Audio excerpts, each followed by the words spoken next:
First in high definition from the station on your side, this is WAVY News 10. We're starting things off with breaking news in Portsmouth. Chopper 10 is showing you police and SWAT officers on River Cove and Churchland. No one can get in or out of this area. 10 on your side is still working to learn more about exactly what is going on there, but you do see that area there with the house, and you see police officers there. When we find out more information here on the SWAT situation in Portsmouth, we certainly will let you know about it. River Cove and Churchland. Well, as customers still wait for their tax refunds, the 6 Mo Money Taxes locations in Norfolk are now closed. And police say they probably will not reopen. 10 on your side broke this story last week, and we were there last night when customers lined up for checks, and now they're trying to cash them. Tonight, the IRS and police departments in 2 cities are conducting investigations involving Mo Money Taxes. We have live team coverage of our ongoing investigation tonight from Katie Collette and Melanie Woodrow. We'll start with Katie. Nicole, 1,700. Remember that number. That is the number of people police say were possibly victimized by this company. If you take a look here, this is the Mo Money office on Granby Street. You can see that it is empty inside. It's closed and empty, just like the 5 other locations in Norfolk. Now we've learned criminal charges could be filed against Mo Money Taxes, but police tell me they're still working to determine if that's necessary. Mo Money Taxes on Tidewater Drive quiet today, but this search warrant left inside shows it hasn't been quiet for long. We went in the offices, we have recovered the computers, and we've searched some search warrants here locally. So we've got just a ton of electronic evidence to kind of wade through. Evidence to help police determine if anything criminal happened here. So what constitutes criminal? These folks filed with the assumption that they were going to get their returns back, and they never do. Then those that file could be guilty of obtaining money by false pretense. However, if you went into Mo Money for a consultation only and they filed your taxes anyway without your permission, Officer Chris Amos says that is not a police matter. In that case, you know, a fraudulent tax return has been filed. The IRS is going to want to know about that. After only 200 refund checks were handed out to this crowd of customers Tuesday evening and the tax office doors closed, Amos says 12 Mo Money employees voluntarily went to the police department for interviews about the company and their jobs. We're trying to determine their part in this. They may just have been local people that needed a part-time job or a seasonal job. Norfolk police not alone in their investigation. The IRS is also involved. They've got investigators that have been hand-to-hand with our folks in our economics crimes unit. And remember, this investigation is in its early stages, but police are pushing forward, and so are we, to get answers. You know, we're looking again at a possible criminal investigation that with potential 1,700 victims. So this could be a pretty lengthy ordeal. And we're back here live looking at this empty Mo Money office here on Granby Street. Through our investigation, we learned 5 of the 6 Mo Money offices operated illegally in the city. So the question is, how did the franchise get here in the first place? We will have that answer for you new at 6. Live in Norfolk, Katie Collette, 10 on your side. And here's one more thing. Got checks but no cash? That's the complaint we've been getting from Mo Money customers. They contacted 10 on your side saying they were having trouble finding a place that would cash the approximately 200 checks given out last night. Melanie Woodrow continues our team coverage now from the newsroom. Melanie? Nicole and Tom, Victoria Green cashed her check last night, but it took some legwork. We ran into her at Walmart today, a place she said turned the check down. In retrospect, Victoria Green says it was too good to be true. Mo Money Taxes knocked on her door, gave her a flyer like this one, now on the floor, and promised her a big refund. The devil with a Sunday hat. The devil with a Sunday hat, she says. Something bad disguised as something good. They targeted the parks, you know, people who need the money. Last night, hundreds of those people showed up here to collect their checks. Many left empty-handed. Green was one of the lucky ones. This is an actual check. It feels more like a check. Sort of. We ran into her today, still dealing with this tax refund headache. They still owe me $659. Things got worse when she tried to cash the check for $37.39.50. They told me that they didn't cash those checks. She was turned down by Walmart and won Ace Cash Express. This other location on Sewell's Point Road accepted the check. Unfortunately, they didn't have any more cash to give out. They gave me the little Ace Elite card. Green says she's already deposited the money into an account. I just needed something. You know, if they were like, at one point it felt like they weren't going to give you anything. And that's the worst feeling in the world. A feeling hundreds more Mo Money customers are still experiencing. Lesson learned. Don't trust people you don't know.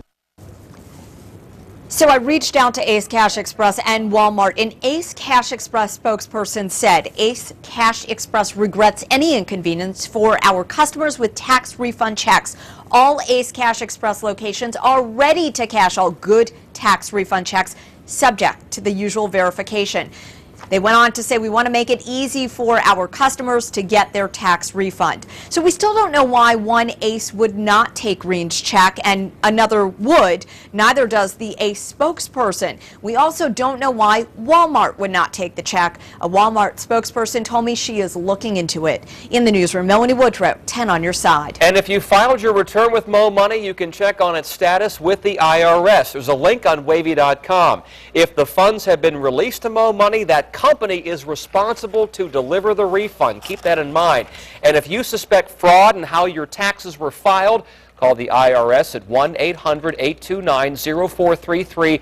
And again, you can find all of this information on WAVY.com. We are following more breaking news in Portsmouth. Chopper 10 is live above the scene where police say they are investigating a homicide. This is at a house in the 700 block of Broad Street. That's where they say they found a woman dead. We will keep you updated on this story throughout our 90 minutes of news.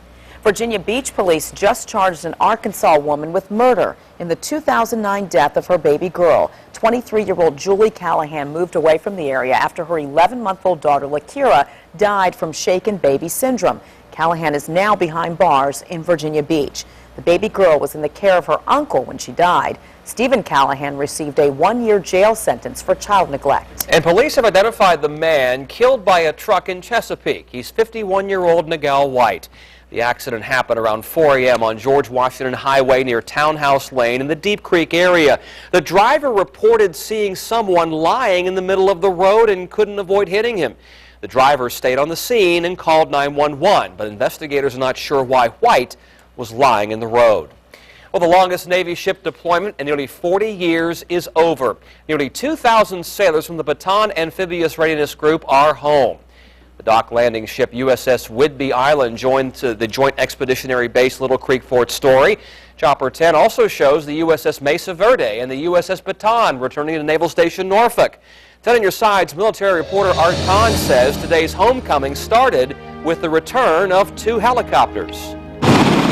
Helicopter Squadron 2-8 calls themselves the Dragon Whales, but the 2 MH-60s look more like a pair of dragonflies as they landed on the tarmac at Chambers Field. A welcome sight for family members who had waited almost 11 months for this day. The waiting, the worrying, now over.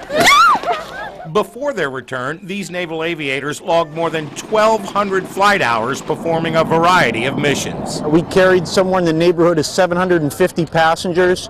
We rescued 22 people in the Gulf of Aden, carried 6 emergency medevac cases. They were doing important work across the spectrum of operations, counter-piracy, maritime security. They were supporting Odyssey Dawn in Libya. Now, after 10.5 months at sea, the platform they launched those missions from, the USS Bataan, returned to a sea of family and friends packing the pier. The Bataan left in March of last year, 3.5 months before their scheduled deployment date to support NATO forces in Libya. And we got underway with about 2 weeks' notice, and that's not just the sailors and Marines, it's their families. And as long as 10.5 months is, there are benefits to a deployment like this, and I'm not talking about national defense. Strange as it may sound, long separations can actually bring families together. Barbara Smith is here to greet her boyfriend's daughter returning on the Bataan. With her strength, then we're stronger. My little boys are going to grow up knowing that they're a sacrifice to maintain this country and that sometimes it's for a longer period of time. Did you teach her that? You know what, she taught me that. A lesson for us all. At Naval Station Norfolk, Art Kahn, 10 on your side. And this is the second time the Baton has been ordered to sea ahead of schedule. Back in 2009, the ship had just returned from the Middle East when she was ordered back to sea a month later to help with earthquake relief in Haiti. We'll continue to follow breaking news out of Portsmouth. Chopper 10 is live above the scene of a homicide there. We'll have the latest coming up. Firefighters thought they were just putting out an SUV on fire in Portsmouth. Find out why police are now calling this a death investigation. Motel investigation, what we've learned about the health department's inspection of a Virginia Beach motel after a mom says her baby ingested cocaine from a spoon found in a room. And are you trying to eat healthier by shaking the salt? Health officials are out with a list of the big salt sources in your diet, and we're on your side with the foods where you'll find the most salt. Next. Not bad today. Temperatures warmed on up into the 50s. In fact, mid to upper 50s, well inland throughout the region. Now farther to the west, there's some colder air that is going to be getting us, and some even colder air than that for the weekend. We'll tell you all about it with our forecast in just a few minutes. A new report says nearly all Americans consume much more sodium than they should, and it's not from the shaker. The Centers for Disease Control and Prevention says most of the sodium we eat comes from processed and restaurant foods. Here's a list of salty culprits: luncheon meat, pizza snacks, fresh and processed poultry, soups, cheeseburgers, cheese pasta and or meat dishes. And something that's consumed at most every meal, bread.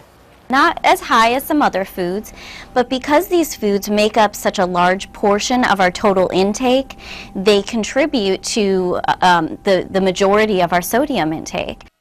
According to the report, the average person consumes about 3,300 milligrams of sodium per day. That's more than twice the recommended amount. The CDC is calling on manufacturers and restaurants to produce foods with less sodium. Experts say if Americans could keep sodium levels down, it would save $20 billion in medical costs each year. Some seasoned information there.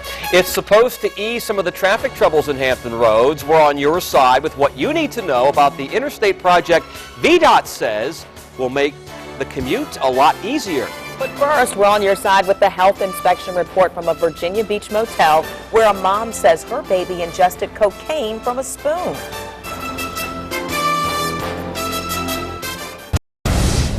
We're updating breaking news in Portsmouth now. Chopper 10 is live above a homicide investigation on Broad Street. This is in the Port Norfolk section. Police say they got a call from people who found their friend at her home and she wasn't breathing. Emergency crews responded, but the woman was already dead. Now, detectives say this is a homicide, but we have no word on suspects at this time. We're going to bring you developments as we get them. In the meantime, changes are being made at the Virginia Beach motel where a woman claims her baby found a spoon coated with cocaine and put it in his mouth. As promised, Stephanie Harris followed up with the health department today. So, Stephanie, what does that latest inspection show? Well, Nicole, the supervisor promised to have that faxed over to me this afternoon.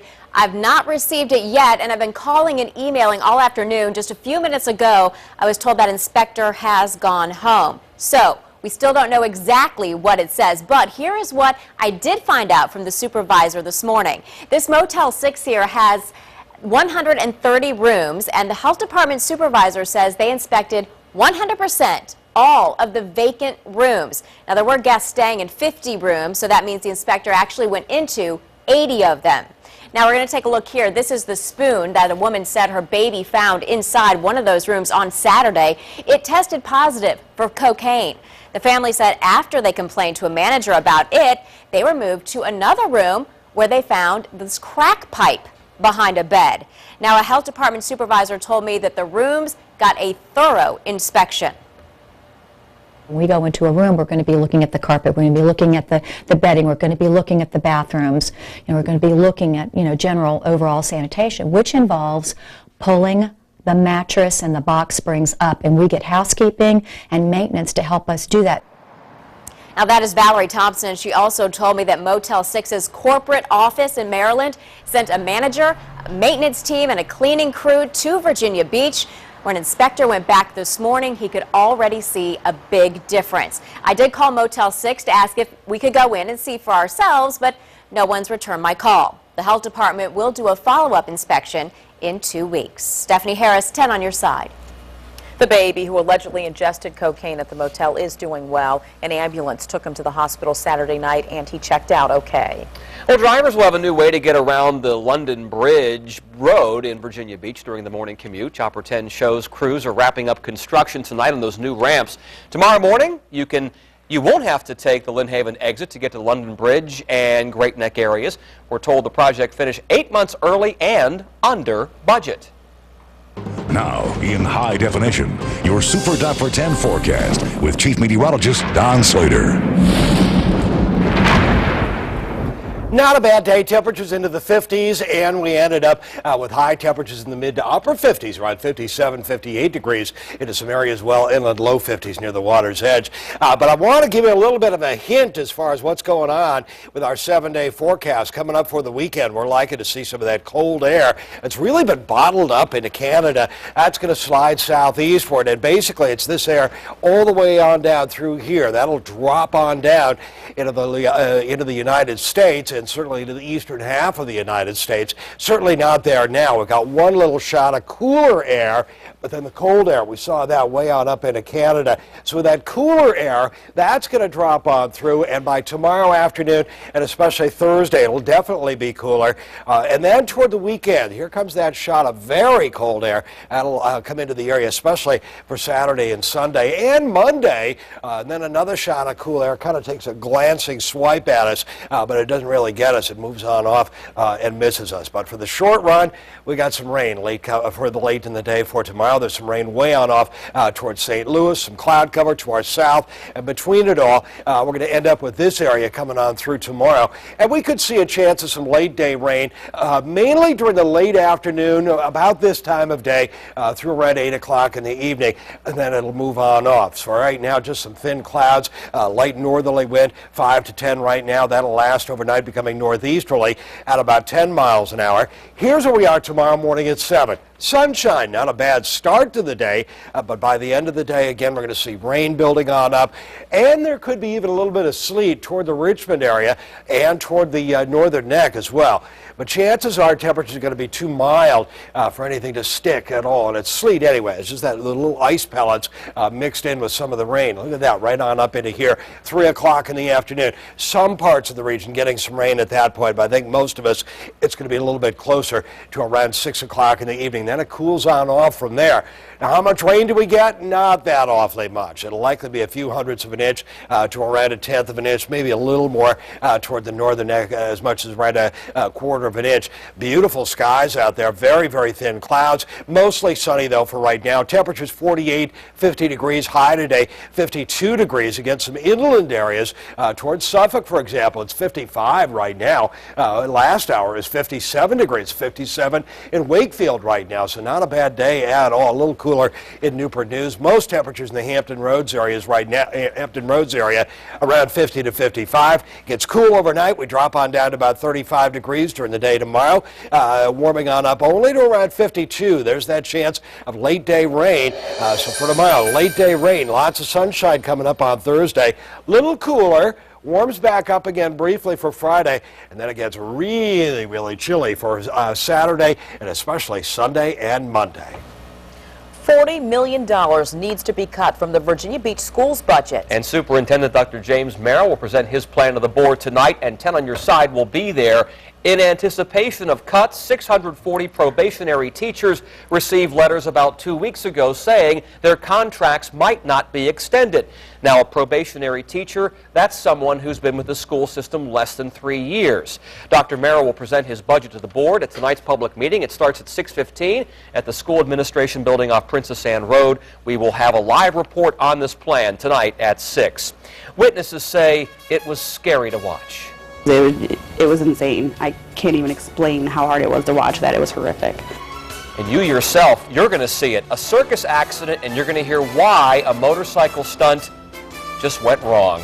And after our investigation in tax refund problems with one local tax service, we're on your side with where you can get answers to your questions.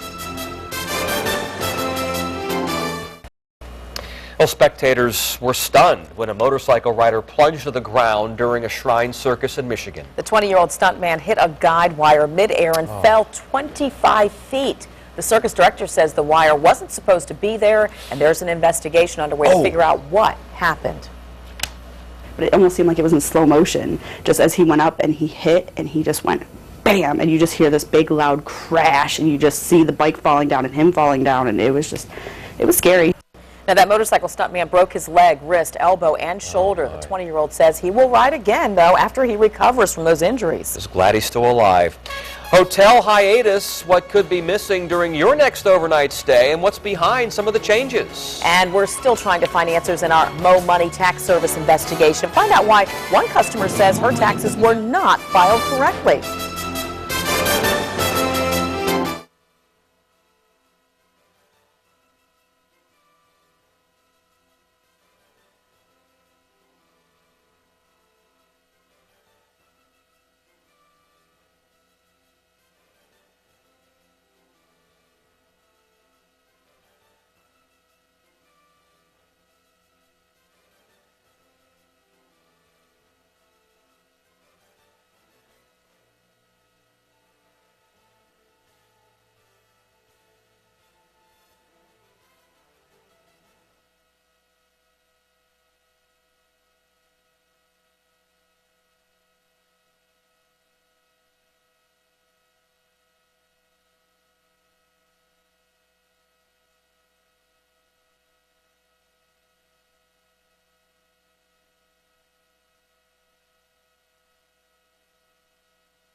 Hello, Matt. How are you today?